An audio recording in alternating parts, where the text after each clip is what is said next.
ઉપલેટામાં અંજુમને હિમાયતુલ ઇસ્લામ ટ્રસ્ટને હાજિયાણી જીમીલાબાઈ અબુબકર બબલાના ઇસ્સાલે સવાબમાં આખરી સફર વાન ડોનેટ કરવામાં આવી। રાજકોટ જિલ્લાના ઉપલેટામાં 104 વર્ષથી અવિરત કાર્યરત સંસ્થા અંજુમને હિમાયતુલ ઇસ્લામ ટ્રસ્ટ દ્વારા અનેક સેવાકીય કાર્યો કરવામાં આવી રહ્યા છે।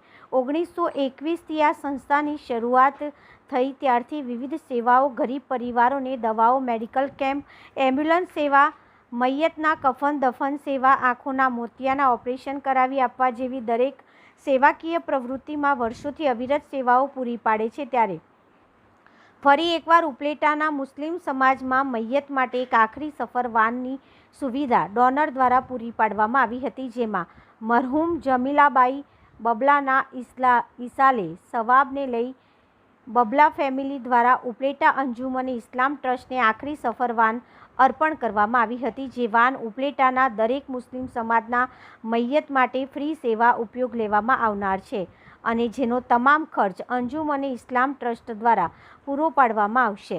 રિપોર્ટર આસિફ ખોખર, ઉપલેટા। અંજુમન હિમાયતુલ ઇસ્લામ ટ્રસ્ટ ઉપલેટા આજ રોજ એક અવિરતપણે પોતાની સેવા ચાલુ રાખે છે।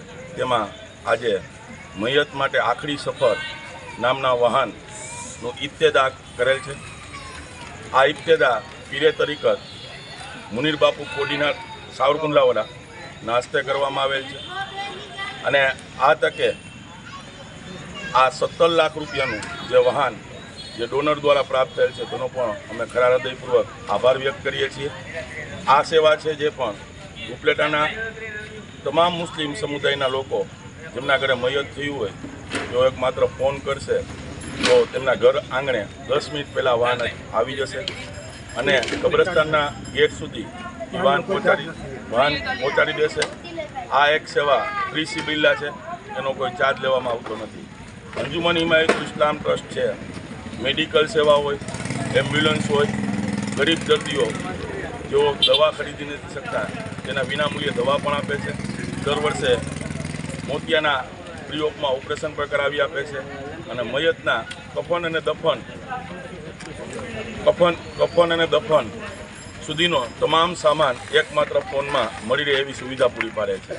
એ પણ ભાવોભાવ એનો જે ખર્ચ હોય એ 3 દિવસમાં જો એના સગા સંબંધી ચૂકવી દઈએ તો ઠીક છે, ન ચૂકવે તો એ લાઈલા ફંડમાં લખાઈ જાય છે। આ સંસ્થા છે અંજુમન હિમાયતુલ ઇસ્લામ ટ્રસ્ટ, એની સ્થાપના 1921માં થઈ હતી। આજે એને 104 વર્ષ પૂરા થયા છે। આ સંસ્થાના ટ્રસ્ટીઓ તમે જોઈ શકો છો, મારી બાજુમાં ઉભેલા છે, આ બધા આ સંસ્થાના ટ્રસ્ટીઓ છે। તો ડોનરને પણ ગોતી આવે છે અને પોતાની એજ હોવા છતાં પણ આ કાર્ય કરતા રહે છે। અમે અલ્લાહ તાલા પાસે દુઆ કરીએ છીએ કે હજી પણ એમની તાકાતમાં વધારો થાય અને આવા કામ ઉપલેટામાં થતા રહે।